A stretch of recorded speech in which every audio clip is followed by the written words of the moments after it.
Over the course of 6 months in 1986, Marina Yritsyan, a girl living in Pitsunda in Georgia, in the USSR, experienced a level of high strangeness rarely seen before or since, in a case that bridges the gap between the paranormal and UFOs. It began in January 1986. Marina and her mother were visiting friends in Moscow.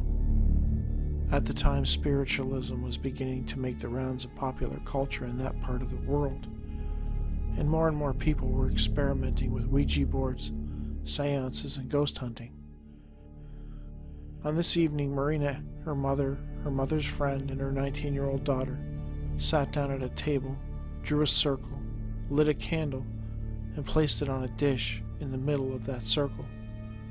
From there, they attempted a crude seance. Marina admits that they were doing it as a lark, something to relieve the boredom, never really attached any more importance to it than playing a board game.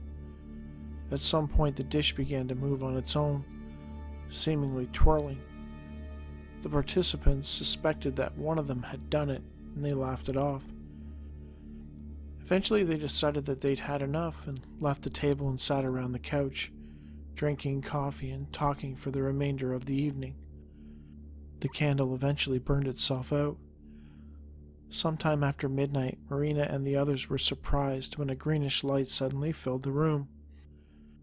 Also, the room began to smell sharply of electrical discharge, which Marina described as an ozone smell. There was a rustling sound, and then the dish slid off the drawing paper on the table, as the women watched in a daze. They discovered that a message had been spelled out on the paper. Translated, it said roughly, "We are not spirits. We are not from your world." This would begin a series of contacts involving Marina, the women, and the visitors. Nobody established any protocols, and there was not any scientific goals. The questions asked were mainly of a domestic nature.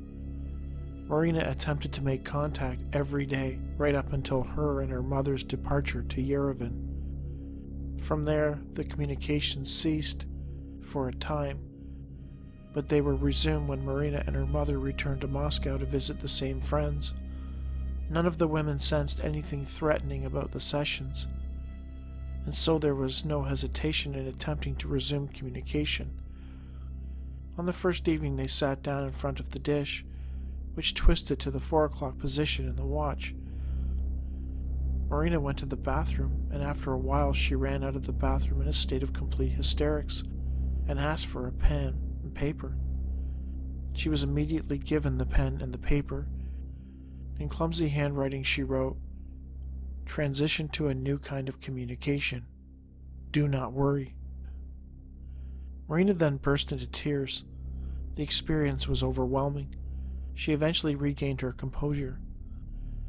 The sessions continued with Marina seemingly being instructed to write.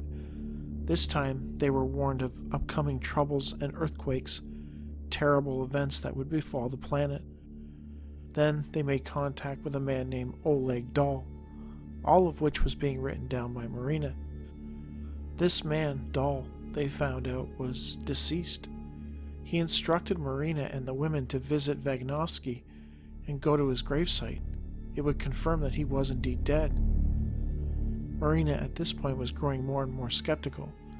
In the summer, Dahl, or whomever was claiming to be him, offered to meet with Marina and the women. The location proposed was Marina's home in Pitsunda, a rented house on Potluck Nurad Street. The date, June 17, 1986. Marina, still only half believing, wanted to test whether or not the person she was speaking with was really deceased. Marina's own father, whom she dearly missed, had passed away in 1966. If it was possible to talk to the deceased doll, then why not her father, she wondered. She asked if she could see her father again, and the beings agreed. I will next describe the events of June 17th and June 18, 1986, at Marina's home. At Marina's, there was a small room with 2 sofas, a coffee table, and a television set in one corner. It had stopped working recently, and Marina had not yet gotten it fixed. Together with Marina, her friend, and her mother, and 4 other people, a total of 7 people, they waited. At 3 in the morning, steps were heard outside the windows.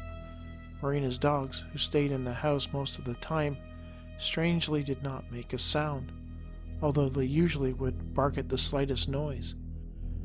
Everyone was tense. The front door was left open by agreement. Suddenly, a man in a white jumpsuit walked in. In appearance, he seemed to be about 30 years old.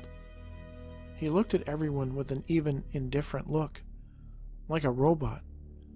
Marina noted that his movements were also kind of robotic. He turned sideways and everyone saw that he was carrying a black box. The man opened the box, did something to it, and then the broken TV suddenly turned on. Unfamiliar faces flickered on the screen. Then a hall, such as a Roman theater, appeared on the screen. The hall was empty. The image then disappeared. The stranger then closed the box and walked out. 40 minutes later, 4 figures entered the room. The first was apparently Oleg Dahl. There were 2 other men, unknown to the women, followed by a 4th. This man was Marina's father. Marina's mother apparently shrieked at seeing him and briefly fainted. Marina too was in utter shock. It had been so long, and there he was, standing there. How was this even remotely possible, she wondered. Marina's father greeted the women. At this point, Dahl invited the group to go outside to the courtyard to talk.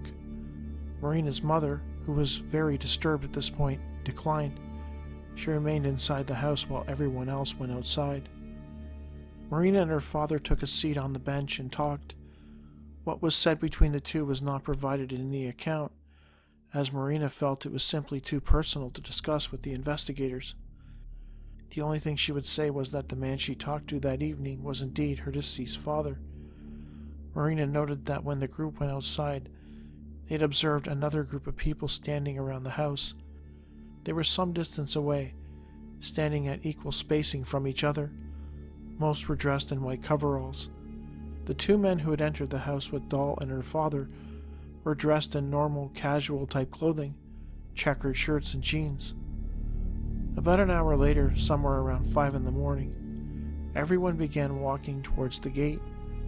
Marina understood that the visitors were leaving. Her father stopped and patted Marina on the head. In Armenian, he told her warmly, "Everything will be fine." Marina's residence was not far from the sea. It appeared to her that the visitors, along with Dahl and her father, were headed in that direction. The men in the white coveralls appeared to follow the group going last. Marina followed them to the seashore and watched as Dahl and her father were handed white coveralls by the men, which they put on. This also included some kind of head covering, which they pulled down over their heads until their faces were obscured. Dahl waved at her, turned, and walked into the water. Marina's father looked at her, then he too turned and walked into the water. Soon all the people made their way into the sea, vanishing completely under the water. Marina was in complete shock at what had happened that evening, as if the gravity of everything suddenly hit her. She remained on the beach, standing, watching the sea. After 5 or 10 minutes, a bright light flashed in the horizon and disappeared. Marina understood in that moment that everything that she knew about life and death and reality itself was forever changed. And she knew that life, her life, would never be the same again.